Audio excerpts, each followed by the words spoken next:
ورحمة الله وبركاته. أعوذ بالله من الشيطان الرجيم.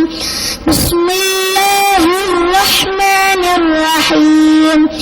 الحمد لله رب العالمين الرحمن الرحيم مالك يوم الدين إياك نعبد وإياك نستعين اهدنا الصراط المستقيم صراط الذين أنعمت عليهم غير المغضوب عليهم ولا الضالين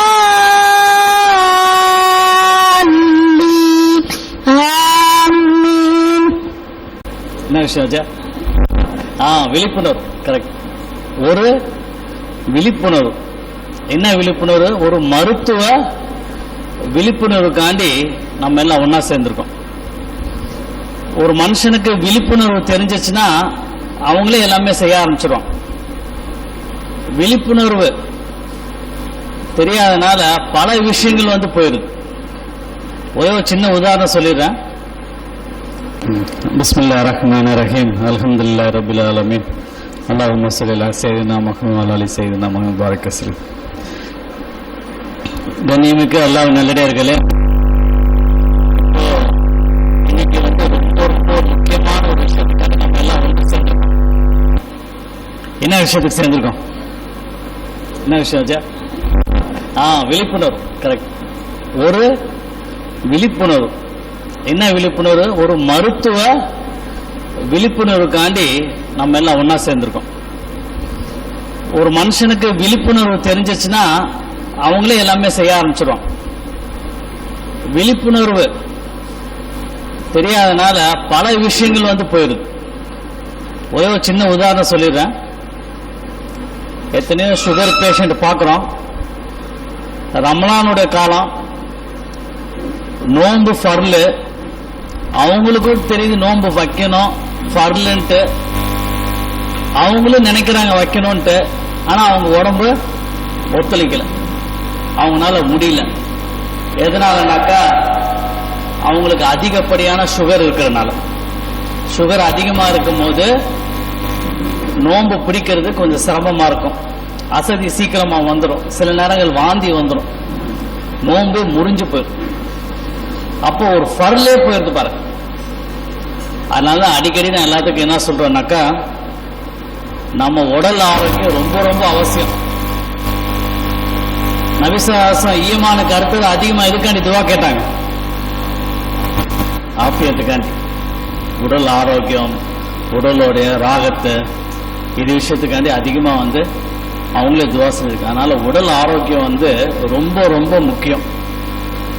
அதிராம்பட்டினம் நம்ம எல்லாத்துக்கும் தெரியும். அதிராம்பட்டினம் எதுக்கு ரொம்ப ஃபேமஸ்?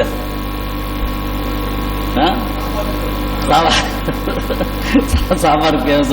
வேற ஒரு முக்கியமான விஷயம், தீனோட விஷயங்கள், பள்ளிவாசல் நிறைய இருக்கு. அதிகமான ஜமாத்துகள் போகுது. உங்க ஊர்ல போகுது இல்ல? உங்க ஊருங்களுக்கும் வந்திருக்கோம் ஜமாத்துல. இதே மாதிரி நாங்க கத்தார்ல வேலை செஞ்சுட்டு இருக்கும் போது ஒரு பெண்கள் ஜமாத் வந்திருந்தாங்க. பெண்கள் ஜமாத் வர்றது ரொம்ப அதிசயம். ரொம்ப ரொம்ப நாள் கழிச்சு வராங்க. அங்க விருந்து அது இது நிறைய வந்துருச்சு. அதுல வந்தவங்களுக்கு ஒருத்தவங்களுக்கு சுகர் இருந்திருக்கு. சரியா மாத்திரைகளை போடல. உணவுகள் அதிகமாகவும் சுகரும் அதிகமாயிடுச்சு. சின்னதா பல்லுல ஒரு சத்தம் இருந்துச்சு. அது வீங்கி செப்டிக் ஆயிடுச்சு.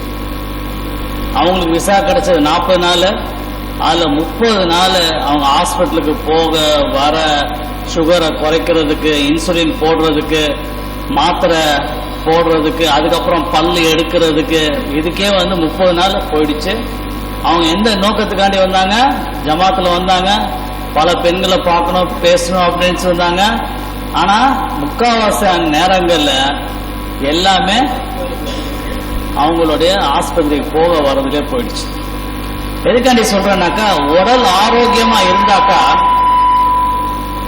உடல் ஆரோக்கியமா இருக்கும் போது நோன்பு வைக்கிறது ஈஸி, பள்ளிவாசலுக்கு போறது வர்றது தொழுறது ஈஸி, ஹஜ் உம்ரா செய்யறது அது ஈஸி, நல்லது கெட்டதுக்கு போறதுக்கு வர்றதுக்கு ஈஸி. எல்லாத்தோட ரொம்ப முக்கியம் நம்ம வேலைகளை நம்மளே செய்யலாம். இல்லைன்னா நம்ம வேலைகளை செய்யறதுக்கு இன்னொருத்தர் நம்ம எதிர்பார்க்க வேண்டியது வரும். அதனால இன்னைக்கு ரொம்ப முக்கியமான ஒரு பேச்சு இருக்கு. இது மாதிரி பல ப்ரோக்ராம் ஷிஃபா மருத்துவமனையும் அப்புறம் உங்க ஷம்சுல் இஸ்லாம் சங்கமும் பல நிகழ்ச்சிகள் வைக்கிறாங்க. இதுக்கு முன்னால வச்சிருப்பீங்கல்ல? அவன் நான் ஒரு தான் வந்திருக்கேன். இதுக்கும் வேற யாரும் வந்திருக்காங்களா? கேன்சர் விழிப்புணர்வு கூட வச்சிருக்காங்கன்னு சொல்லியிருந்தாங்க.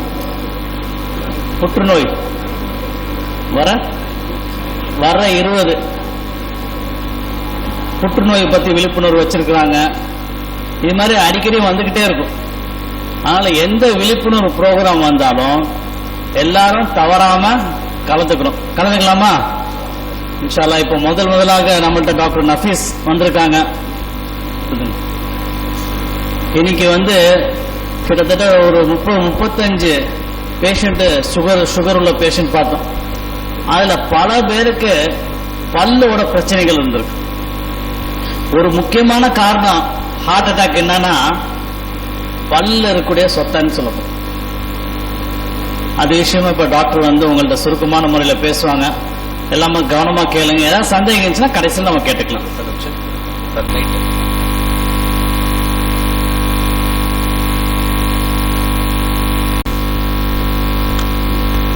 அஸ்ஸலாமு அலைக்கும் வரஹ்மத்துல்லாஹி வபரகாத்துஹு. என் பேர் டாக்டர் சையத் நஃபீஸ்.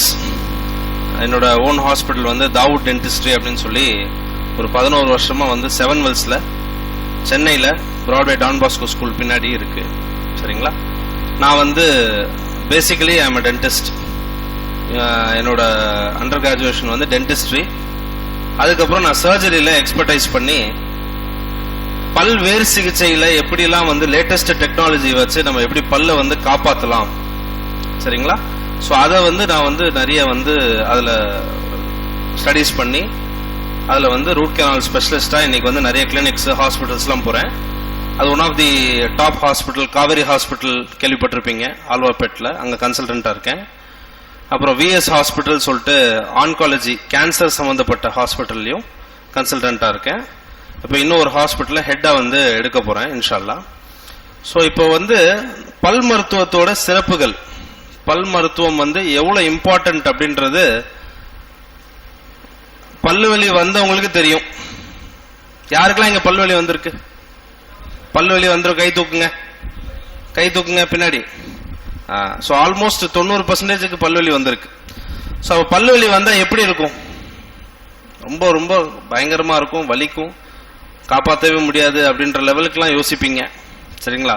ஸோ அப்போ பல் மருத்துவத்தில் நம்ம என்னெல்லாம் பார்க்க போறோம், அதை எப்படி நம்ம தடுக்கிறது, எப்படி ஈஸியான மெத்தட்ல அணுகி அதை ட்ரீட் பண்றது, எவ்வளவு நல்ல நல்ல ட்ரீட்மெண்ட்ஸ்லாம் வந்திருக்கு அப்படின்றது நம்ம சொல்ல போறோம். அது எந்த அளவுக்கு உங்க உடல்ல பாதிப்பை ஏற்படுத்துது. பல்லு தானே, பல்லு எடுத்து போட்டுட்டா அது சரியாயிரும் அப்படின்ற நினைக்கிறவங்களுக்கு இப்ப நான் காமிக்கிறதெல்லாம் கொஞ்சம் கஷ்டமா இருக்கும். பட் ஆனா உண்மையிலே நடக்கிறதுக்கான சான்சஸ் ஜாஸ்தி. டெய்லி நாங்க பிராக்டிஸ்ல கிளினிக்ல ஹாஸ்பிட்டல்ஸ்ல பாக்குறதா இப்ப நான் உங்களுக்கு காமிக்க போறேன். இது ஜெனரல் டென்டிஸ்ட்ரி தான். நான் எதுவும் இது கேன்சர் சம்பந்தப்பட்டதோ அதை சம்பந்தப்பட்டதோ பத்தி நான் பேச போறது இல்ல. பட் என்னெல்லாம் உங்களுக்கு நெக்ஸ்ட் லெவலுக்கு போய் அது என்ன பாதிக்கும் அப்படின்றது நான் சொல்ல போறேன். சரிங்களா? இன்ஷா அல்லாஹ் கேட்போமா? ஓகே. பல் டாக்டர்கிட்ட எதுக்கு போறீங்க?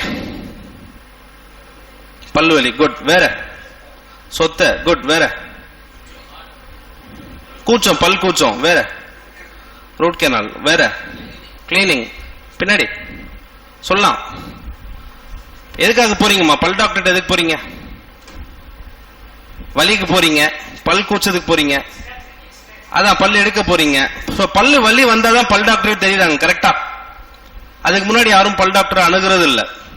அப்போ நம்ம பல்லோட முக்கியத்துவம் எவ்வளவு இம்பார்ட்டன்ட்ன்றது இதை வச்சே தெரிஞ்சுக்கலாம். பல்லு வலி வந்தாதான் பல் டாக்டர்கிட்ட போகணுன்றது கிடையாது. எவ்ரி 5 மாசம் 6 மாசத்துக்கு ஒரு வாட்டி போய் பல்ல போய் சுத்தப்படுத்தலாம். பல்ல சுத்தப்படுத்துறதுனால உங்களுக்கு எனாமல் தேய்றதோ பல்லு டேமேஜ் ஆயிடுறதோ அப்படி எந்த ஒரு கான்செப்டுமே கிடையாது.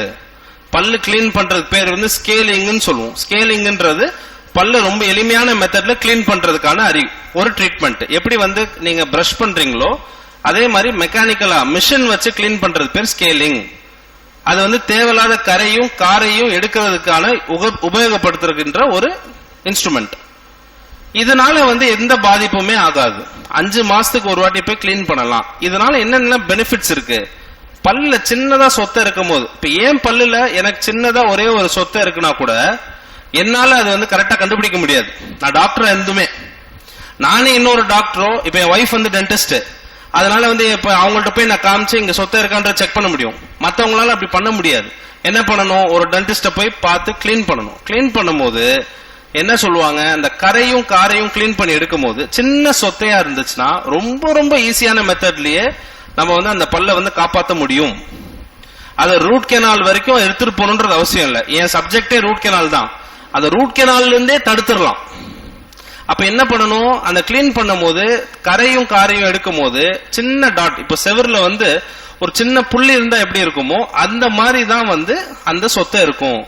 அதை விட்டுட்டா என்ன ஆகும் அப்படின்னா, அது அப்படியே கொஞ்சம் கொஞ்சமா இறங்கி அந்த வேருக்குள்ள போய் அது இன்ஃபெக்ஷன் கிரியேட் பண்ணி அது நெக்ஸ்ட் லெவல் போய் சீல் பிடிச்சு ஆப்சஸ் சொல்லுவோம், ஃபார்ம் ஆகி கீழே வந்து பெருசா ஒரு கட்டி மாதிரி ஃபார்ம் ஆயிரும். இதுக்கு பேர் வந்து சிஸ்ட்னு சொல்லுவோம். சோ அப்ப நெக்ஸ்ட் லெவலுக்கு போகும்போது என்ன ஆகும்? எலும்பையும் சாப்பிட ஆரம்பிச்சிரும், பல்லு வலியும் சரியாகாது. அப்ப என்ன ஆகும்? அடுத்த லெவலுக்கு போய் சர்ஜரி வரைக்கும் எடுத்துட்டு போயிருது. ஈஸியான மெத்தட்ல காப்பாற்ற வேண்டியது நம்மளோட கேர்லெஸ்னஸ்னால அது நெக்ஸ்ட் லெவலுக்கு போயிருது. சரிங்களா? சோ அப்ப பல் மருத்துவத்துல நம்ம வந்து கிளீன் பண்ணும் போது நம்ம என்னென்னலாம் பண்ண வேண்டியது இருக்கு, என்னென்னலாம் நம்ம வந்து இந்த ஸ்கேலிங் இந்த கிளீன் பண்ணும் போது என்னென்ன பண்ண வேண்டியது. இது வந்து நான் வந்து நேஷனல் அவார்டு வாங்கினேன் லாஸ்ட் இயர். பெஸ்ட் டாக்டர் இன் சென்னைன்னு சொல்லிட்டு நேஷனல் அவார்டு கொடுத்தாங்க. இந்தியா லெவல்ல இருந்து போய் வாங்கிட்டு வந்தது.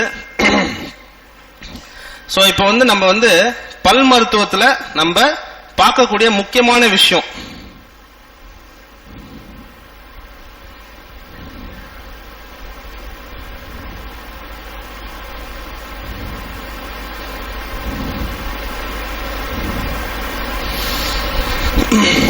சோ பல்ல பொறுத்த வரைக்கும் 3-4 லேயர் இருக்கு நம்மளுக்கு. சோ 5 லேயர் வந்து நம்மளுக்கு முக்கியமான லேயர். ஃபர்ஸ்ட் லேயர் உங்களுக்கு எல்லாருக்குமே தெரியும், அந்த எனாமல்னு சொல்லுவோம். எனாமல்ன்றது என்னது? பாடியில இருக்கக்கூடிய ஹார்டஸ்ட் சப்ஸ்டன்ஸ் எனாமல் தான். சோ அப்ப அந்த எனாமல் வந்து ரொம்ப ஹார்டா இருக்கு அப்படின்னா உங்களுக்கு வந்து என்ன ஆகும்? எந்த ஒரு விஷயத்தையும் விடாது. அதையே சொத்தை வந்து உள்ள விட்டுருது. நம்ம உடம்புல இருக்கக்கூடிய அல்லாஹ்வோட படைப்பிலே மிக மிக ஹார்டஸ்ட் சப்ஸ்டன்ஸ், ரொம்ப ஸ்ட்ராங்கானது வந்து தாடையோட எனாமல் தான். அந்த எனாமலே ஓட்ட போட்டுருது அப்படின்னா அந்த சொத்தையோட கிருமியோட அதோட பவர் வந்து அவ்வளவு ஜாஸ்தியா இருக்கு. சோ அப்ப வந்து அதை நம்ம எப்படி வந்து நம்ம வந்து உங்களுக்கு வந்து ஈஸியான மெத்தட்ல காப்பாத்தணும், கிளீன் பண்ணணும். கிளீன் பண்ணிட்டு உங்களுக்கு இப்ப டாக்டர் பார்த்து சொல்லிட்டாரு இந்த மாதிரி பல் சொத்தை இருக்கு உங்களுக்கு, அப்ப என்ன மெத்தட்ல அதை வந்து அடைக்கலாம்? ஒண்ணு, நார்மலா நீங்க எல்லாம் பாப்பீங்க, அதை அடைக்கிறது வந்து ஃபில்லிங்னு சொல்லுவோம், அடைப்பு.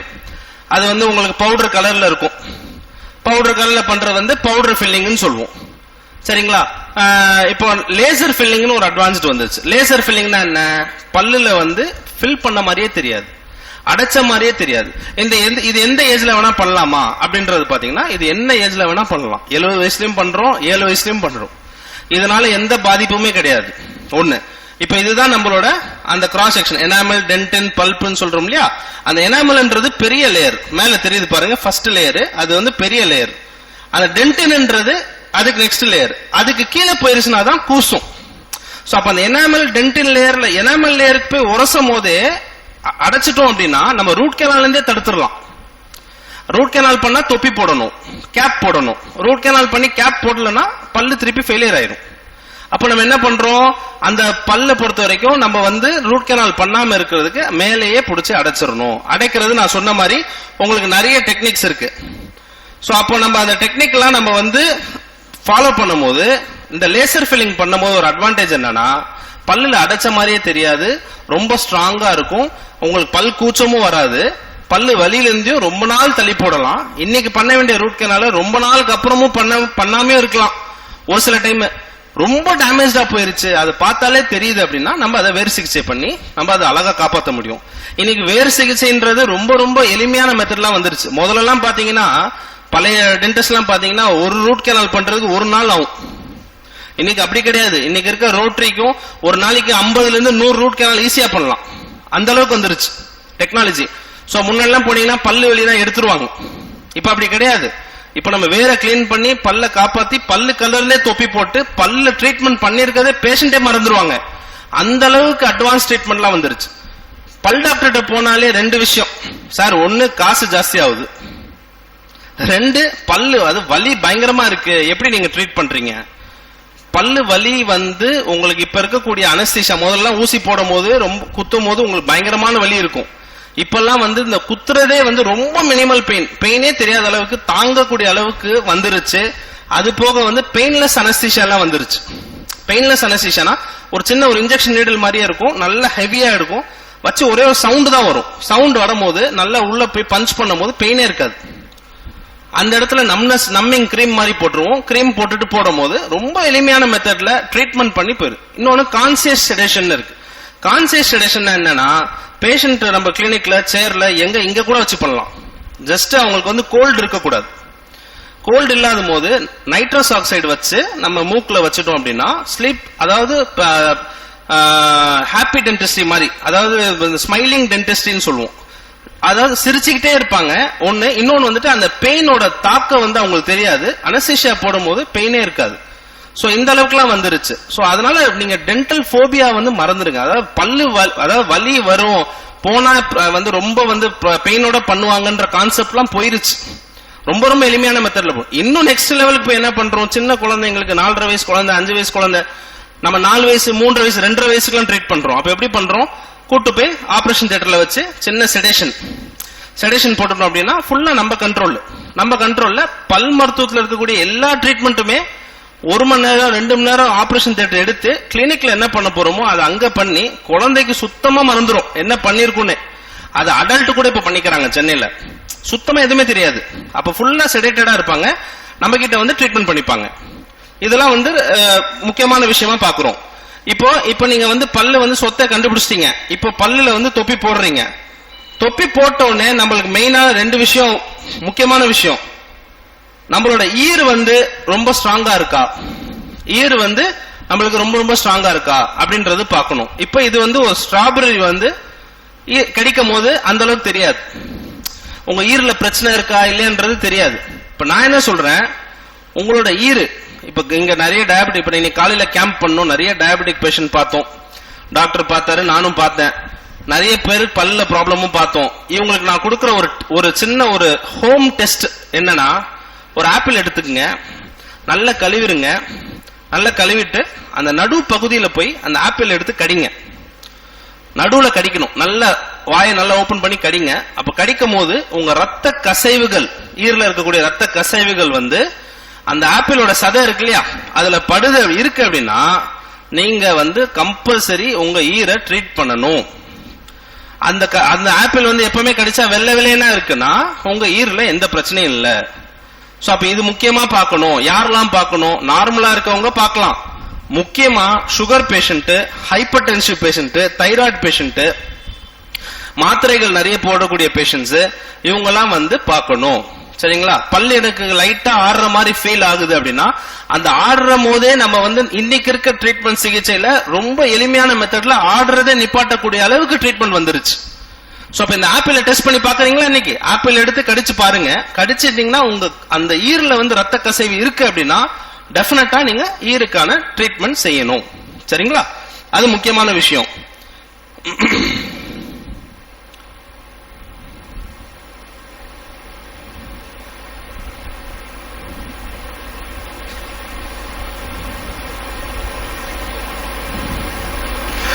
இப்ப இது பாத்தீங்கன்னா இந்த இடத்துல வந்து ஒரு சின்னதா வந்து ஒரு ஃபுட் மாட்டிருக்கு பாருங்க, தெரியுதா? இந்த ஃபுட் வந்து இப்ப நடுவுல போய் மாட்டுது நம்மளுக்கு. இப்ப நம்ம இது என்ன எப்படி எடுப்பீங்க, என்ன யூஸ் பண்ணுவீங்க? பாய் பிரஷ் பண்ணுவீங்க, வேற டூத் பிக் வேற. நம்ம இது வந்து எப்படின்னா நம்ம கடிக்கும் போது நம்ம சைக்காலஜி எப்படி இருக்கும்னா என்ன கிடைக்குதோ எடுத்து போடுவோம். கரெக்டா? டூத் பிக் தேடி எல்லாம் போட மாட்டோம், என்ன கிடைக்குதோ எடுத்து போடுவோம். அது பென்னா இருக்கலாம், பென்சிலா இருக்கலாம், பின்னா இருக்கலாம். நான் ஒரு 2 வாரம் முன்னாடி ஒரு பேஷண்ட் பார்த்தேன், சாரியோட ஹூக்கு அதை போட்டு ட்ரை பண்ணி மேல மாட்டிருச்சு. பல்லோட பல்லு இதுதான் பல்லுனா பல்லு இங்க போட்டிருக்காங்க, மேல் பகுதி கவனிக்காம போட்டதுல இந்த சைட் சைனஸ் இருக்கு, சைனஸ்ல ஏறிடுச்சு ஹூக். சைனஸ்ல ஹூக் ஏறினதுனால பேஷண்ட்டுக்கு பல்லுல வலி இல்ல, கண்ணு ஃபுல்லா வந்து இந்த இடம் ஃபுல்லா வீங்கி, இங்க ஃபுல்லா வீங்கி வந்தாங்க. கண் டாக்டரை பார்த்து, எல்லா ஜெனரல் டாக்டரை பார்த்து ஒண்ணுமே பண்ண முடியாம ஹாஸ்பிட்டல் அட்மிட் ஆனாங்க. அப்புறம் எனக்கு கால் வந்துச்சு, நான் போய் பார்த்துட்டு சிபிசிடி ஸ்கேன் எடுத்து பார்த்தா, சிடி ஸ்கேன் சொல்லுவோம், எடுத்து பார்த்தா இவ்வளோ ஒரு 1.5 mm திக்னஸ்ல ஒரு பின் வந்து சைனஸ்க்கு உள்ள, சைனஸ் ட்ராக் எதானா சைனஸ் ட்ராக் கிட்ட இப்படி உரசிட்டு நிக்குது. கொஞ்சம் உள்ள போச்சுன்னா இங்க போயிரும், அது உயிருக்கு கூட ஆபத்தா போயிரும். உடனே ஆபரேட் பண்ணி எடுக்க வேண்டிய சூழ்நிலை போச்சு. தயவு செய்து பல்லுல மாற்றுறது வந்து அவ்வளவு சாதாரண விஷயம் கிடையாது. நகத்தை வச்சு எடுத்தீங்கன்னா பல்லோட கேப் பெருசாகும், குச்சி வச்சு எடுத்தீங்கன்னா பல்லோட கேப் பெருசாகும். அப்ப எப்படி டாக்டர் எடுக்கிறது? 2 விஷயம் பண்ணலாம். ஒன்னு ஃபிளாசிங், அதாவது த்ரெட் வச்சு பண்றது. த்ரெட் வச்சு பண்ண கஷ்டமா இருக்கா? வாட்டர் ஃபிளாசர்னு வருது பாட்டில்ல. நம்ம இப்ப சேர் கிளினிக்ல போனீங்கன்னா சேர்ல தண்ணி அடிச்சா ஃபோர்ஸ்ஃபுல்லா வரும் இல்லையா, அதே இது வாட்டர் ஃபிளாசர்னு சொல்லி ஒரு பாட்டில்ல வருது. அது அமேசான்ல நிறைய இடத்துல கிடைக்குது. அது நீங்க வாங்கி யூஸ் பண்ணலாம். எங்கேயாவது மாட்டுதுன்னா டைரக்டா ஃபோர்ஸ்லயே வந்துடும். அப்ப அது மீறியும் உங்களுக்கு வரலன்னா தயவு செய்து டாக்டர்கிட்ட போய் எடுங்க. அவசரப்பட்டு குச்சி போடுறது, இந்த இது எதுவுமே கிடைக்கிற தூக்கி போடுவாங்க, அந்த என்ன கவர் கிடைக்க தூக்கி போடுவாங்க, அதெல்லாம் போடும் போது ரொம்ப கஷ்டமாயிருது. இது உயிருக்கே ஆபத்து கூட போய் முடியும். சோ அது முக்கியமான விஷயம், அது பாத்துக்குங்க. இப்ப பல்லு வந்து இது வந்து இப்போ இந்த மாதிரி வந்து சாப்பாடு வந்து மாட்டி இருக்கு, இது எப்படி போய் அந்த பல்ல போய் சாப்பிடுது? இப்படிதான் வந்து கொஞ்சம் கொஞ்சமா அந்த பல்ல போய் உங்களுக்கு வந்து உள்ள இருக்கக்கூடிய போய் கம்ப்ளீட்டா சாப்பிட ஆரம்பிக்கும். சாப்பிட ஆரம்பிச்சோன்னே பாருங்க, மேல இருந்து அப்படியே கொஞ்சம் கொஞ்சமா ஒரு லேயரா சாப்பிட்டு நல்ல கீழே வரைக்கும் போய் அந்த இடத்துல போய் உங்களுக்கு என்ன செய்யுது? கீழே போய் அந்த இடத்துல போய் ஒரு கட்டி மாதிரி ஃபார்ம் ஆயிடுது. இந்த மாதிரி கட்டி ஃபார்ம் ஆயிருச்சுன்னா ஈஸியா கிளினிக்ல பண்ண வேண்டிய விஷயத்த ஆபரேஷன் தியேட்டர்ல எடுத்துட்டு போய் பண்ண வேண்டியது இருக்கும். ரொம்ப எளிமையான மெத்தட்ல காப்பாற்ற வேண்டியது ஜாஸ்தியான லெவல்ல போய் காப்பாற்ற வேண்டியது இருக்கும். இதெல்லாம் என்ன ஆகும்? இந்த ரத்த ஓட்டம் ஃபுல்லாவே பாதிப்படையும். இன்னைக்கு இருக்க ரிசர்ச் என்னன்னு சொல்றது அப்படின்னா, இந்த மாதிரி ட்ரீட்மெண்டே பண்ணாம விட்டுறீங்க, ஹார்ட் அட்டாக் கூட வருது. இந்த மாதிரி ட்ரீட்மெண்டே பண்ணாம விட்டுட்டோம், நம்மளுக்கு வலி இல்ல, வீக்கம் அப்பப்போ வருது சார், அப்பப்போ போயிருது. வீக்கம் வருது, ஆனா வீக்கம் போயிருது. ப்ராப்ளம் வந்து அவங்களுக்கு வந்து என்ன ஆயிருது அப்படின்னா, கார்டியாக் ப்ராப்ளம், கார்டியோவாஸ்குலர் டிசீஸ் வர்றதுக்கான சான்சஸ் ஜாஸ்தி. அப்ப எதனால இப்படி ஆகுது அப்படின்னா, எந்த இது எடுத்தாலும் நீங்க ஃபாரின் ஆப்ஜெக்ட், ஒரு விஷயம் வெளியில இருந்து வாய்க்குள்ள போகுது அப்படின்னா அது உடம்ப பாதிக்குது இல்லையா? அப்ப அது நம்ம கரெக்டான மெத்தட்ல உள்ள அனுப்பணும். அதுக்கான நம்ம என்ன பண்ணணும்? நம்மளுக்கு தயாராகணும். சோ இப்ப என்ன ஆகுது? இது அப்படியே போயிட்டு என்ன பண்ணும்? அந்த ரத்த ஓட்டத்தை ஃபுல்லாவே சாப்பிட்டுரும். சோ அப்ப ஆட்டோமேட்டிக்கா நம்ம என்ன பண்றோம்? திருப்பி இதை வந்து ட்ரீட் பண்றோம். இதுல போகக்கூடிய ரத்த ஓட்டம், அதுல போகக்கூடிய அந்த வெசல்ல போகக்கூடிய எல்லாமே டேமேஜ் ஆயிருது. டேமேஜ் ஆனோடனே மொத்தமா சேர்ந்து அந்த ரத்த ஓட்டத்துல கொடுக்கக்கூடிய எல்லாமே கழிவு வந்து ரொம்ப இதானால ப்ராப்ளம் வந்து உங்களுக்கு கார்டியாக் ப்ராப்ளம்ஸ் வர்றதுக்கான சான்சஸ் வந்து ஜாஸ்தி. சரிங்களா? சோ அதனால வந்து இது அவ்வளவு ஈஸியான இதுதான் அப்படின்றதுக்காக அதை விட்டுறாதீங்க. சோ எப்படிதான் இதை மெயின்டைன் பண்றது? ரொம்ப சிம்பிள். நம்ம வந்து 5 வேளை தொழுறோம். சோ அதனால வந்து நம்மளுக்கு வந்து நம்ம வாய் கொப்பளிக்கிறோம், ஒசு செய்யும் போது பண்றோம் அப்படின்றதுக்காக அது மட்டுமே நம்ம எடுத்துக்கூடாது. நம்மளுக்கு வந்து சுன்னத்தான வழியில நம்மளுக்கு வந்து இதெல்லாம் வந்து செய்யக்கூடிய முன்னோர்கள் நம்மளுக்கு வந்து கொடுத்திருக்காங்க, அதை நம்ம ஃபாலோ பண்றோம். அது போக மிஸ்வாக்க தூக்கி எல்லா டைமும் குத்திக்க கூடாது. புரியுதுங்களா? எல்லா டைமும் போட்டு நம்ம ஈர்லையும் இதுலயும், நான் நிறைய ஜமாத் பேஷன்ஸ் இவங்க எல்லாம் பாக்குறோம் இல்லையா, ஆலிமா அவங்க எல்லாம் வராங்க இல்லையா, அவங்களே டேமேஜ் பண்ணிட்டு வருவாங்க நிறைய வாட்டி. காலையில ஒரு வாட்டி, நைட்டு ஒரு வாட்டி, காலையில 1 நிமிஷம், நைட்டு 1.5 நிமிஷம்.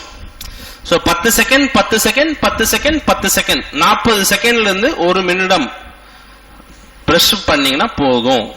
எப்படி பிரஷ் பண்ணணும்? இப்படி வச்சு தேய்க்க கூடாது, இப்படி எல்லாம் வச்சு தேய்க்க கூடாது. மேல் ஈர்ல இருந்து பல்லு, கீழ் ஈர்ல இருந்து பல்லு, இது ஃப்ரண்ட்ல. புரியுதா? எப்படி? மேல் ஈர்ல இருந்து பல்லு, கீழ் ஈர்ல இருந்து பல்லு, up to down, down to up. சைட்ல கடிக்கிறோம்ல, கடிக்கும் போது கையை சுத்துங்க. கையை சுத்தும் போது மேல் ஈரு மேல் பல்லு, கீழ் ஈரு கீழ் பல்லு, அதே மாதிரி சைட்ல. எங்க சார் தேய்க்கணும், எங்க கடிக்கிறீங்க, மேலையும் கீழையும் கடிக்கிறீங்கல்ல, அந்த இடத்துல மட்டும்தான் நம்ம இப்படி தேய்க்கணும், மேலையும் கீழையும். புரியுதா? இது ரொம்ப முக்கியமான விஷயம். தேய்ச்சி முடிச்சிட்டு என்ன பண்ணணும் அப்படின்றது, நம்ம என்ன சாப்பிட்டாலும், வீட்டுல இருக்கீங்களா, கல்லுப்பு போட்டு வடிகட்டி வெதுவெதுப்பான தண்ணியில சாப்பிடறதுக்கு முன்னாடி ஒரு 5 நிமிஷம் முன்னாடி வச்சிருங்க. சாப்பிட்டு முடிச்சதுக்கு அப்புறம் எடுத்து வாய் கொப்பளிக்கிற ஹேபிட்டை எடுத்துட்டு வாங்க. வெளியில இருந்தீங்கன்னா பாக்கெட் மவுத் வாஷ் யூஸ் பண்ணுங்க. பாக்கெட் மவுத் வாஷ் என்ன மவுத் வாஷ்? ரொம்ப சிம்பிள்னா கோல்கேட்ல வருது, பிளாக்ஸின் வருது, லிஸ்ட்ரின் யூஸ் பண்ண வேணாம், மத்த யூஸ் பண்ணுங்க, அது பிரச்சனை இல்லை. சோ இதெல்லாம் முக்கியமான விஷயமா பாதுகாக்கணும். இப்ப கடைசியா பல்லு எடுத்துட்டோம் சார், இதெல்லாம் எங்களுக்கு சொல்லல. இப்ப நம்ம பல்லு எடுத்துட்டோம். பல்லு எடுத்துட்டா நம்ம என்னென்னலாம் நம்ம பண்ண வேண்டியது இருக்கும். பல்லு எடுத்துட்டீங்கன்னா 3 விதம் தான் பல்லு கட்டுறது. 1 கழட்டி மாட்டுறது, 2வது எங்க பல் சப்போர்ட் இருக்கோ முன்னாடி பின்னாடி சேர்த்து வச்சு கட்டுறது, 3வது இம்ப்ளான்ட்னு சொல்லுவோம், ஸ்க்ரூ டைப்ல கட்டுறது. இப்ப எல்லாம் நான் விவரமா சொல்ல ரொம்ப டைம் ஆகும். அந்த ஸ்க்ரூ டைப்ல கட்டுறதுன்றது அட்வான்ஸ்டு. யார் கட்டலாம்? இந்த ஏஜ்ல கட்டலாமா, 80 வயசுல கட்டலாமா, 60 வயசுல கட்டலாமா, 40 வயசுல கட்டலாம்? எலும்பு நல்லா இருந்தால், எப்படி எலும்பு நல்லா இருந்தால், உங்க எலும்பு நல்லா இருந்தா நீங்க 90 வயசுலயும் கட்டலாம். 83 வயசுல 2 மாசம் முன்னாடி ஒரு பேஷண்ட்டுக்கு 4 இம்ப்ளான்ட் போட்டேன் என் கிளினிக்ல. சரிங்களா? இம்ப்ளான்ட் பொறுத்த வரைக்கும் எப்படி அடிப்பட்டா பிராக்சர் ஆனா பிளேட் வைக்கிறோமோ, புரியுதா? பிளேட் வைப்போம் இல்லையா, அடிப்பட்டா பிராக்சர் ஆனா பிளேட் வச்சு ஸ்க்ரூ போடுறாங்களே, அதே மெத்தட்ல ஸ்க்ரூ இம்ப்ளான்ட் சின்ன வரும், அது டைட்டானியம்ல செஞ்சு வரும். அது நம்ம உங்க சைஸுக்கு ஏத்த மாதிரி ஆர்டர் பண்ணி கட்டுறது. இது அட்வான்ஸ்டு மெத்தட். 2வது மெத்தட் பல்ல கரைச்சு முன்னாடி பின்னாடி சப்போர்ட் எடுத்து கரைச்சு பிரிட்ஜ் டைப்ல கட்டுறது. முன்னாடியும் பின்னாடி இப்போ இந்த பல்லு இல்லலாம், இந்த 2 பல்ல கரைச்சு 3ஆ போடுறது ஒரு பல்லுக்கு. 3வது மெத்தடு அது ரொம்ப ரொம்ப ரொம்ப பழைய மெத்தடு, கழட்டி மாற்று மாதிரி. எலும்பே இல்ல பல்லே இல்ல அப்படின்னாதான் அந்த டெக்னிக் போகும். அவங்களுக்குமே இப்ப மேல் தாடையில இருந்து இம்ப்ளான்ட் போட்டு பிக்சடாவே அந்த கழட்டி மாற்றதே இப்ப பிக்சடா பண்றோம். அந்த அளவுக்கு அட்வான்ஸ் ஆயிருச்சு. சோ இதெல்லாம் முக்கியமான விஷயம். சோ நீங்க டேக் ஹோம் மெசேஜ் என்னன்னா, நம்ம எப்பவுமே உதாசனப்படுத்தாதீங்க. 1. 2வது ஒரு மித்து இருக்கு சார், பல்லு காப்பாத்தாம விட்டுட்டோம்னா, பல்ல எடுத்தோம்னா, என்கிட்ட கேக்குற பேஷண்ட், சார் மேல் பல்ல எடுத்துட்டோம்னா கண்ணு பாதிக்குமாமே, கீழே பல்லு எடுத்துட்டா நம்மளுக்கு நரம்பு பிரச்சனை வந்துருமாமே, பல்லு எடுக்கிற மாதிரி இருந்தா பல்லு எடுத்துதான் ஆகணும், நம்மளுக்கு உயிர் போயிருமாமே, இப்பெல்லாம் கேட்பாங்க. இதெல்லாம் நடந்திருக்கு, நடக்காம இல்ல. அவங்களுக்கு என்ன பிரச்சனை இருந்திருக்கு? ஆஸ்பிரின் மாத்திரை போட்டுட்டு இருந்திருப்பாங்க. ஆஸ்பிரின் எதுக்கு போடுறாங்க? பிளட் கிளாட் ஆகாம இருக்கிறதுக்கு கொடுக்கிற ஒரு மருந்து கொடுப்பாங்க. அதை ஸ்டாப் பண்ணாம வந்திருப்பாங்க. டாக்டர் சொல்லியிருக்க மாட்டாங்க, இல்ல டாக்டர் அதை கேட்டிருக்க மாட்டாங்க. கேட்காம பல்லு கேட்கும் போது நான் நிப்பாட்டிட்டேன் 3 நாள் முன்னாடியே சொல்லியிருப்பாங்க. அப்ப என்ன ஆகும்? அனஸ்தீசியா கொடுக்கும் போது அந்த இடத்துல நம்ம தேவையில்லாத இதயத்துக்கு தேவையில்லாத பிரச்சனை போய் அந்த மாதிரி தான் மவுத்தா இருப்பாங்களே தவிர, பல்லு எடுக்கிறதுனாலயோ பல்லு ட்ரீட் பண்றதுனாலயோ ரூட் கெனால் பண்றதுனாலயோ உங்களுக்கு எந்த ஒரு பாதிப்புமே கிடையாது. சரிங்களா? தயவு செய்து நான் சொன்ன மாதிரி பிரஷிங் டெக்னிக் ஃபாலோ பண்ணுங்க, ஓரல் ஹைஜீனை மெயின்டைன் பண்ணுங்க. கேன்சர் அது ஒரு பெரிய டாபிக், சின்னதா சொல்றேன். கேன்சர் நான் ஸ்மோக் பண்றேன், ஆல்கஹால் குடிக்கிறேன், நான் எந்த எனக்கு பழக்கம் எல்லா பழக்கமும் இருந்தாதான் கேன்சர் வரணும்ன்றது கிடையாது. அது இருந்தா கண்டிப்பா வரும். இல்லாம எப்படி வருதுன்னா, இந்த கடைசி பல் விஸ்டம் டூத்னு சொல்லுவோம், அறிவு பல் சொல்லுவோம்லே, அதுக்கு பேர் இம்பாக்டட். அதுல என்ன பண்றாங்க நம்ம ஆளுங்க, அதுல ஸ்மெல் வருது அப்படின்னு சொல்லி பிரஷ் தூக்கிட்டு போய் நல்லா குத்து குத்து குத்துன்னு குத்துறது.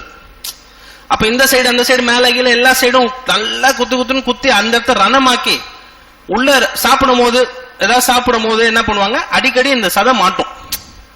உங்களுக்கு எல்லாம் பட்டிருக்கும், சாப்பிடும்போது சதை மாட்டிக்கும். அது சாதாரணமா எடுத்துப்பாங்க.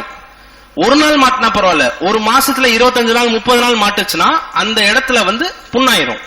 அதுல போய் பிரஷ் போட்டு அதுல போய் லவங்கம் தடவுறது இதெல்லாம் பண்ணாதீங்க. பல்லு வலி வந்தா தயவு செய்து லவங்கம் எடுத்து வைக்கிறது, அந்த இதுல உள்ள வச்சு கடிக்கிறது, அந்த மாதிரி விஷயத்தெல்லாம் விட்டுருங்க. ஈஸியா காப்பாற்றக்கூடிய நிலைமை வந்துருச்சு. அது என்ன ஆகும் அப்படின்னா, அந்த இடம் புண்ணாயி நெக்ஸ்ட் ஸ்டேஜுக்கு போய் கேன்சரா மாறிடும். சோ இதுதான் முக்கியமான விஷயங்கள். இதை ஃபாலோ பண்ணாலே போதும். உங்களுக்கு ஏதாவது டவுட் இருந்துச்சுன்னா என்கிட்ட கேளுங்க. இதெல்லாம் இன்ஷால்லா கடைபிடிக்கலாமா? இன்ஷால்லா இன்ஷால்லா. ஜஸாக்கல்லாஹ் கைர். அஸ்ஸலாமு அலைக்கும். இன்டர்நெட், யூடியூப் வேற என்ன, இது மாதிரி எல்லா விஷயங்களும் எவ்வளவுக்கு முடியுதோ அவ்வளோ நம்ம குறைச்சிக்கிறது நம்ம நல்லது. ரீல்ஸ், ஆமா, எல்லாம் இந்த ரீல்ஸ் பாக்குறாங்களா இப்போ, ரீல்ஸ் ஷார்ட்ஸ், அது நேரத்தை எடுத்துரும். அதனால அதுல இருந்து நம்ம பாதுகாப்பா இருக்கணும். ஸோ அதனால நம்ம எல்லாத்துக்குமே என்ன சொல்றோம்னாக்கா, prevention is better than cure. நோய் வர்றதுக்கு முன்னால நம்ம தடுத்துக்கணும். நோய் வந்ததுக்கு அப்புறம் பார்த்தா கண்ணுக்கு தேவையில்லாத செலவுகள் வரும், ஹார்ட்டுக்கு தேவையில்லாத செலவுகள், கால் பிரச்சனைகளுக்கு வரும். புண்ணு எத்தனையோ பேஷண்ட்ஸ் கால் புண்ணுகளை எங்களுக்கு சரி பண்ணியிருக்கோம். அதெல்லாம் அதிகமான செலவுகள்ல கொண்டு வரும். அதனால நம்மளோட 2 வீலர் இருக்கு, கார் இருக்குலாம், நம்ம என்ன பண்றோம், அதை சர்வீஸ் பண்றோம். ஓட்டாமே வச்சிருந்த வண்டி கெட்டு போயிடும், அதை நம்ம சர்வீஸ் பண்ணுவோம், ஓட்டுவோம். அதே போல் நம்ம உடம்ப அப்பப்போ சர்வீஸ் பண்ணிக்கிறது, நம்ம செக் பண்ணிக்கிறது, சர்க்கரை, உப்பு, கொலஸ்ட்ரால், கிட்னி, லிவர், இதெல்லாம் ஏதாச்சும் பிரச்சனை இருக்கா நம்ம பார்த்துக்கிறது என்னன்ட்டு. ஸோ இதோட நம்ம முடிச்சிடலாம். யாருக்கா நேரம் சுருக்கமாக ஆயிடுச்சு. ஏதாவது சந்தேகம் இருந்துச்சுன்னா டாக்டர்ஸ் 4 பேர் இருக்காங்க, சொல்லலாம் இன்ஷா அல்லாஹ்.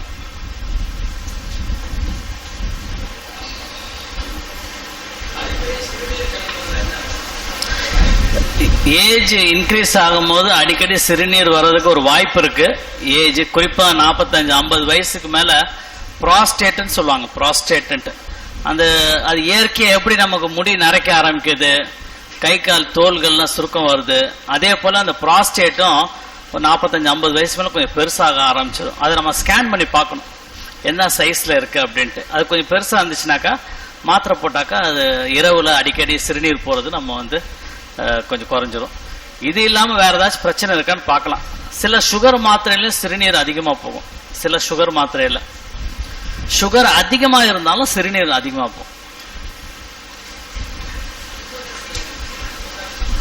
சுகரோட எஃபெக்ட் உடலோட பலகீனம், அசதி, டயர்ட்னஸ், அமல் செய்ய விடாது, அடிக்கடி யூரின் போக சொல்லும், அதிகமான பசி எடுக்கும், சில பேருக்கு களைப்பு வரும். இது தொடர்ச்சியா இருந்துச்சுனாக்கா தான் மற்ற பெரிய பிரச்சனைகள்லாம் வரும்.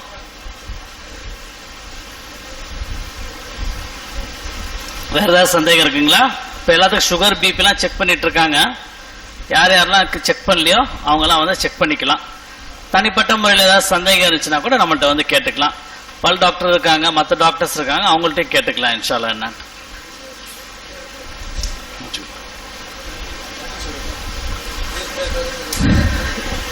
ஷம்சுல் இஸ்லாம் சார்பாகவும் ஷிஃபா ஹாஸ்பிட்டல் சார்பாகவும் எங்களுக்கு இந்த வாய்ப்பு கொடுத்துருக்காங்க.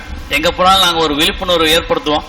வெறும் செக்அப் ட்ரீட்மெண்ட் மட்டும் பண்றது இல்ல, ஒரு வாய்ப்பு கொடுத்ததுக்கு அவங்களுக்கு எங்களுடைய மனமார்ந்த நன்றியை நாங்க தெரிவித்துக் கொள்றோம். ஜஸாக்கல்லாஹ் ஹைர்.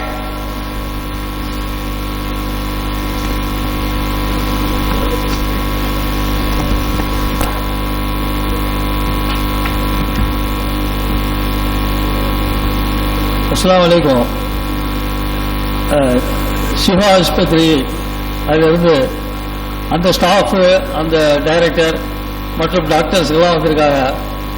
எல்லாருக்கும் நன்றியை தெரிவிச்சுக்கிறோம். Doctor Mubarak sir, doctor Syed Nafees sir, doctor Imran sir, doctor Kamil sir, இப்போ எல்லாருக்கும் மற்ற அங்கிருந்து வந்த மற்ற ஸ்டாஃப் அனைவருக்கும் நன்றி தெரிவிச்சுக்கிறோம். இந்த நிகழ்ச்சியில் கலந்து கொண்ட அனைவருக்கும் நன்றியை தெரிவிச்சுக்கிறோம். நமது ஊரை பொறுத்த வரைக்கும் த பிக்கஸ்ட் த்ரீட் என்னன்னு கேட்டீங்கன்னா யாருக்காவது சொல்ல தெரியுமா? த பிக்கஸ்ட் த்ரீட் என்ன ஒரு ஹோம் டவுன். அது தாங்கள் சுற்றமும் சூழ எங்கள் வீட்டுக்கு பகல் 1 மணிக்கு விருந்து சாப்பிடவும் அவங்க அப்படியே தூண்டி விட்டுறாங்க. 1 மணிக்கும் போது எந்த வீட்டில் திருமணம் நடக்குதோ, எந்த வீட்டில் அந்த வலிமா நடக்குதோ அதை சுற்றி உள்ள பள்ளிகளில் கடுமையான கூட்டம். அதாவது சாதாரணமா பள்ளிவாசல்ல போய் தொழுவிட்டு வீட்டுக்கு போய் சாப்பிடுறதுக்கு எப்படியும் 1:30 மணி ஆகும். ஆனா 1 மணிக்கு வர வேண்டும் ஒரு ஆர்வத்தை தூண்டி, ஒரு வேகத்தை தூண்டி மக்கள் படையெடுத்து போய், எனக்கு தெரிஞ்ச வரைக்கும் ஓராண்டுல 100 விருந்து நடக்குது. குறைஞ்சது நான் சொல்றது பகல் விருந்து மட்டும் 100 விருந்து நடக்குது. இந்த 100 விருந்து தொடர்ந்து சாப்பிடுறவங்க இருப்பாங்க. சுகர் நானும் இருக்காம எத்தனை இருக்கும். கடைசியா சில கேள்விகளோட உங்களுக்கு முடிச்சிடுறேன். ஏன்னா எல்லாத்துக்கும் சில முக்கியமான அளவுகள் தெரியணும். நார்மல் சர்க்கரை எவ்வளவு இருக்கணும்? வெறும் வயிற்றுல பார்த்தா 100, கொஞ்சம் ஏஜ் ஜாஸ்தி ஆச்சுன்னா 120க்கு மேல போகக்கூடாது. சாப்பிட்டதுக்கு அப்புறம் 160 வரைக்கும் இருக்கலாம். சின்ன வயசுக்காரங்களா இருந்தா 140க்கு மேல போகக்கூடாது. ஆனா இன்னைக்கு பார்த்தா பெரும்பாலான பேஷண்ட்ஸுக்கு 300, 400 இந்த அளவுல தான் இருக்கு. நார்மல் சர்க்கரை இவ்வளவுதான். ஆனா அவங்களுக்கு அதிகப்படியான சுகர் 300, 400, அதாவது 2 மடங்கு 3 மடங்கு அதிகமா இருக்கு. அப்ப அதிகப்படியான சுகர் என்னவாகணும் உடம்புல? இப்ப நம்ம தண்ணி குடிக்கிறோம், அது தண்ணியா இருக்கிறது இல்ல, கொஞ்ச நேரத்துல அது வேர்வை ஆயிரும், இல்லைன்னா யூரின்ல வெளியில வந்துடும், உள்ள போய் லிவர்ல மெட்டபாலிசம் ஆகும். உணவு சாப்பிட்றோம், கொஞ்ச நேரத்துல செரிமானம் ஆயிரும். அதே போலதான் நம்ம ரத்தத்துல சர்க்கரை கூடுதலா இருக்குனாக்கா, கூடுதலா இருக்கிற சர்க்கரையா இருக்காது. கொஞ்சம் காலங்கள் கழிச்சு அது ஒரு ஆசிட் மாதிரி ஃபார்ம் ஆயிரும். அந்த ஆசிட் தான் உடல்ல இருக்கக்கூடிய எல்லா உறுப்புகளையும் பாதிக்குது. அதுதான் டாக்டர் காமில் உங்களுக்கு விவரமா சொன்னாங்க. சர்க்கரைனால இருதயம், மூளை, கிட்னி, கால் நரம்பு, கண் நரம்பு இதெல்லாம் பாதிக்குது. அடுத்தது முக்கியமான ஒரு கேள்வி, HbA1c அப்படின்னா என்னது? ஆமா, என்ன பிளட் டெஸ்ட்? 3 months average. இதெல்லாம் சில முக்கியமான கருத்து தெரிஞ்சு வச்சுக்கணும். இது எனக்கு தேவையில்லைன்னு சொல்ல முடியாது. ஏன்னா ஒவ்வொரு குடும்பத்திலையும் சுகர் இல்லாதவங்க யாராச்சும் இருக்க முடியுமா? ஒரு குடும்பத்தில் 4 பேர் இருக்காங்க, குறைஞ்ச ஒருத்தர் 2 பேருக்காச்சும் இருக்கும். HbA1c ஆங்கிலத்தில் ஒன்றும் சொல்ல போனா கிளைகோசிலேட்டட் ஹீமோகுளோபின் அப்படின்னு சொல்லுவோம். HbA1c 3 மாசத்தோட average sugar. அது எவ்வளவுங்க இருக்கணும்? ஆமா, 6.5. 6% மேல போகக்கூடாது. சுகர் உள்ளவங்களுக்கு 7%க்கு கீழே இருக்கிறது நல்லது. இன்னைக்கு பார்த்தவங்க எல்லாம் உங்க ஊர்ல பார்த்து தான் சொல்றேன். இன்னைக்கு பார்த்தவங்க ஒரு 30-35 பேர் பார்த்திருப்போம். நிறைய பேத்துக்கு 10%, 11%, 12% அப்படி டபுள் இருக்கு. அப்போ இதனோட பாதிப்புகள் கொஞ்ச காலங்கள நமக்கு தெரிய ஆரம்பிச்சிடும். அடுத்தது முக்கியமான கேள்வி, நம்மளோட ரத்த கொதிப்பு எந்த அளவுல இருக்கணும்? 120/80. மேல உள்ள அளவு 120, கீழே உள்ள அளவு 80. கொஞ்சம் ஏஜ் ஜாஸ்தி ஆயிடுச்சுன்னா ஒரு 10 மில்லிமீட்டர், அதிகபட்சம் 140, கீழே உள்ளது அதிகபட்சம் 90. இதுக்கு மேல போகக்கூடாது. இல்ல டாக்டர் நான் இப்பதான் வந்தேன், அப்பனா ஒரு 5 நிமிஷம் ரெஸ்ட் எடுத்துட்டு திரும்ப பிபி செக் பண்ணி பார்க்கலாம். இல்ல டாக்டர் கொஞ்சம் பதட்டமா இருந்துச்சு, அதனால பிபி ஜாஸ்தி ஆயிடுச்சு, பதட்டத்தை கொஞ்சம் திரும்ப பிபி செக் பண்ணி பார்க்கலாம். ஸோ டவுட்டா இருந்துச்சுன்னா 1க்கு 2 தடவை செக் பண்ணி பார்க்கலாம். காலை மாலைன்னு செக் பண்ணி பார்க்கலாம். இல்ல 2-3 நாள் தொடர்ச்சியா பிபி நம்ம செக் பண்ணி பார்க்கலாம். தொடர்ச்சியா பிபி ஜாஸ்தியா இருந்துச்சுனாக்கா பிபியோட மருந்து மாத்திரைகள் நம்ம போடணும். அடுத்ததாக கொலஸ்ட்ரால். கொலஸ்ட்ரால் எத்தனை வகையான கொலஸ்ட்ரால் இருக்கு நம்ம உடம்புல? LDL cholesterol, HDL cholesterol. நல்ல கொழுப்பு, கெட்ட கொழுப்பு. இதுல எது நல்ல கொழுப்பு, எது கெட்ட கொழுப்பு? ஹெச்டிஎல் நல்ல கொழுப்பு. நல்ல கொழுப்புனாக்கா ஹார்ட்ல இருக்கிற கொழுப்பெல்லாம் எடுத்துட்டு போய் லிவர்ல கொண்டு போய் போட்டோம். அதனால அதுக்கு நல்ல கொழுப்புன்னு சொல்றாங்க. அப்ப ஹார்ட்ல இருக்கிற கொழுப்பெல்லாம் குறைஞ்சிடும். இப்ப இந்த நல்ல கொழுப்பு எந்த மாதிரியான உணவுகள்ல இருக்கு?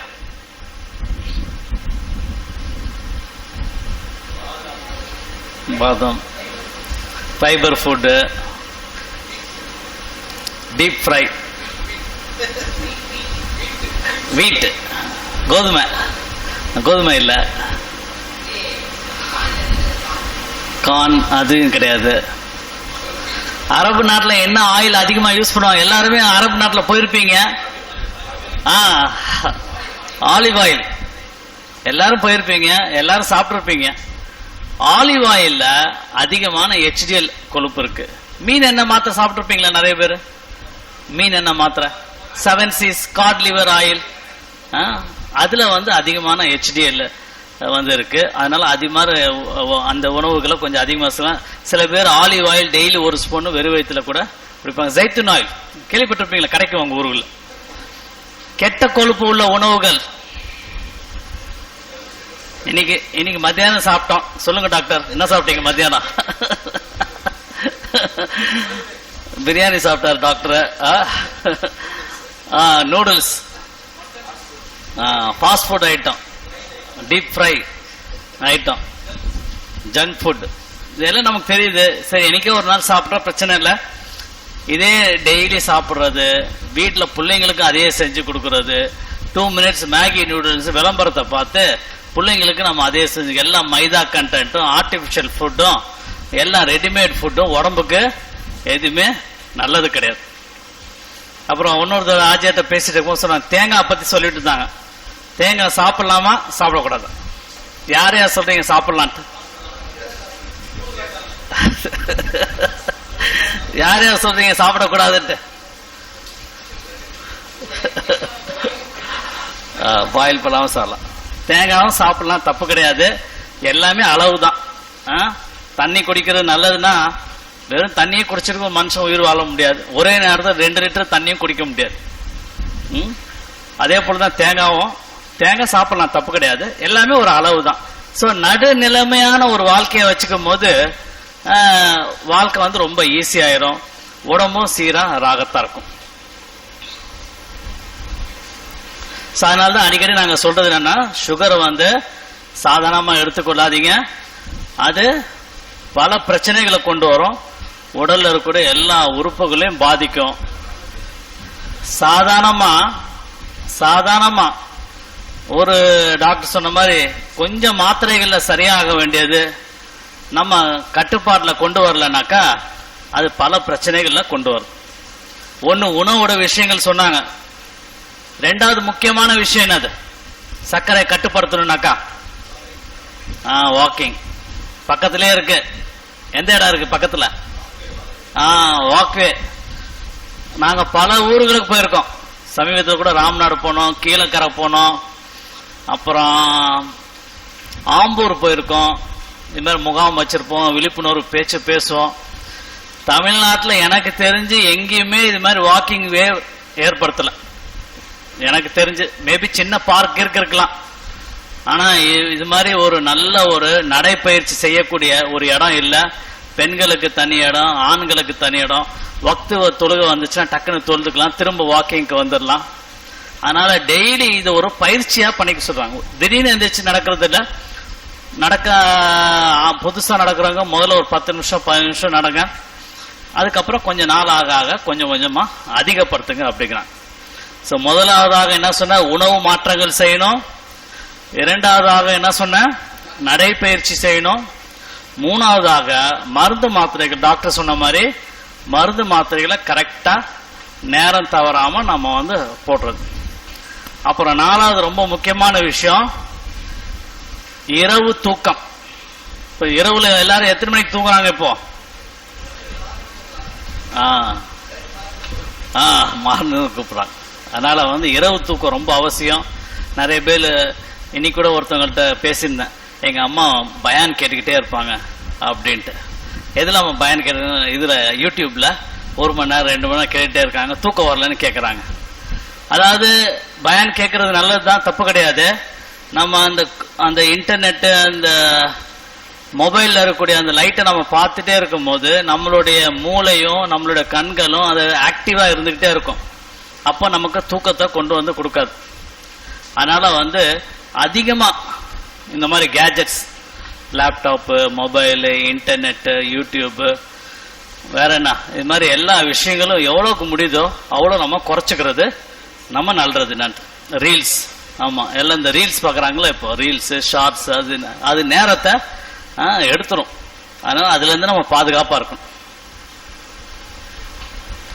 அதனால நம்ம எல்லாத்துக்குமே என்ன சொல்றோம்னாக்கா, prevention is better than cure. நோய் வர்றதுக்கு முன்னால நம்ம வந்து தடுத்துக்கணும். நோய் வந்ததுக்கு அப்புறம் பார்த்தா கண்ணுக்கு தேவையில்லாத செலவுகள் வரும், ஹார்ட்டுக்கு தேவையில்லாத செலவுகள், கால் பிரச்சனைகளுக்கு வரும். புண்ணு, எத்தனையோ பேஷண்ட்ஸ் கால் புண்ணுகளை எங்களுக்கு சரி பண்ணியிருக்கோம். அதெல்லாம் அதிகமான செலவுகள்ல கொண்டு வரும். அதனால நம்மளோட 2 வீலர் இருக்கு, கார் இருக்குலாம், நம்ம என்ன பண்றோம், அதை சர்வீஸ் பண்றோம். ஓட்டாமே வச்சிருந்த வண்டி கெட்டு போயிடும், அதை நம்ம சர்வீஸ் பண்ணுவோம், ஓட்டுவோம். அதே போல் நம்ம உடம்ப வந்து அப்பப்போ சர்வீஸ் பண்ணிக்கிறது, நம்ம செக் பண்ணிக்கிறது, சர்க்கரை, உப்பு, கொலஸ்ட்ரால், கிட்னி, லிவர் இதெல்லாம் ஏதாச்சும் பிரச்சனை இருக்கா நம்ம பார்த்துக்கிறது என்னான்ட்டு. ஸோ இதோட நம்ம முடிச்சிடலாம். யாருக்கா நேரம் சுருக்கமாக ஆயிடுச்சு. ஏதாவது சந்தேகம் இருந்துச்சுன்னா டாக்டர்ஸ் 4 பேர் இருக்காங்க, சொல்லலாம் இன்ஷா அல்லாஹ்.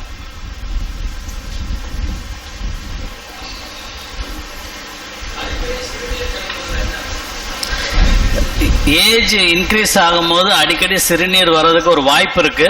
ஏஜ் குறிப்பா 45-50 வயசுக்கு மேல ப்ராஸ்டேட்னு சொல்லுவாங்க. ப்ராஸ்டேட் அந்த அது இயற்கையை எப்படி நமக்கு முடி நரைக்க ஆரம்பிக்குது, கை கால் தோள்கள்லாம் சுருக்கம் வருது, அதே போல அந்த ப்ராஸ்டேட்டும் ஒரு 45-50 வயசு மேல கொஞ்சம் பெருசாக ஆரம்பிச்சிடும். அதை நம்ம ஸ்கேன் பண்ணி பார்க்கணும் என்ன சைஸ்ல இருக்கு அப்படின்ட்டு. அது கொஞ்சம் பெருசா இருந்துச்சுனாக்கா மாத்திரை போட்டாக்கா அது இரவுல அடிக்கடி சிறுநீர் போறது நம்ம கொஞ்சம் குறைஞ்சிரும்.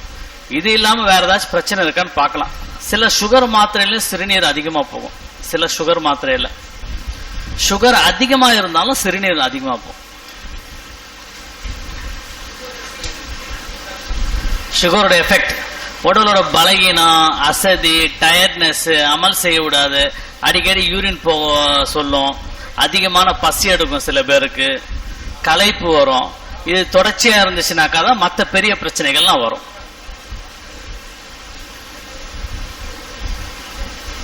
வேற ஏதாவது சந்தேகம் இருக்குங்களா? இப்ப எல்லாத்துக்கும் சுகர், பிபி எல்லாம் செக் பண்ணிட்டு இருக்காங்க. யார் யாரெல்லாம் செக் பண்ணலையோ அவங்கெல்லாம் செக் பண்ணிக்கலாம். தனிப்பட்ட முறையில் ஏதாவது சந்தேகம் இருந்துச்சுன்னா கூட நம்மள்ட்ட கேட்டுக்கலாம். பல் டாக்டர் இருக்காங்க, மற்ற டாக்டர்ஸ் இருக்காங்க, அவங்கள்ட்ட கேட்டுக்கலாம் இன்ஷா அல்லாஹ். என்ன நமது அமைப்பினை ஏற்று இந்நிகழ்ச்சிக்கு வருகை புரிந்தமைக்கு மருத்துவர்களுக்கு நன்றியை தெரிவித்துக் கொள்கிறோம். அவர்களுக்காக துஆ செய்து வாழ்த்துகிறோம். உங்கள் பணி எங்களுக்கு என்றென்றும் தேவை என்பதை அன்போடு வேண்டுகிறோம். அவர்களுக்கு சிறப்பு செய்வதற்காக சம்சுலிசா சங்கத்துடைய தலைவர் ஹாஜி எம்இ அப்துல் காதர் அவர்களை அன்போடு அழைக்கிறோம்.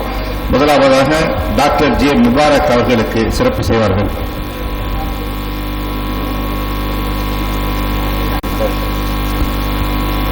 அடுத்ததாக டாக்டர் சையத் நஃபீஸ்,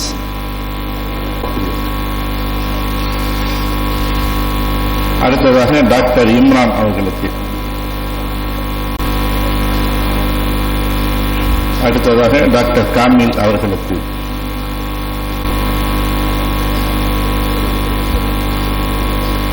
சுப்ஹானல்லாஹி வபிஹம்திஹி சுப்ஹானல்லாஹி வபிஹம்திஹி அஷ்ஹது அல்லா இலாஹா இல்லா அன்த அஸ்தக்ஃபிருக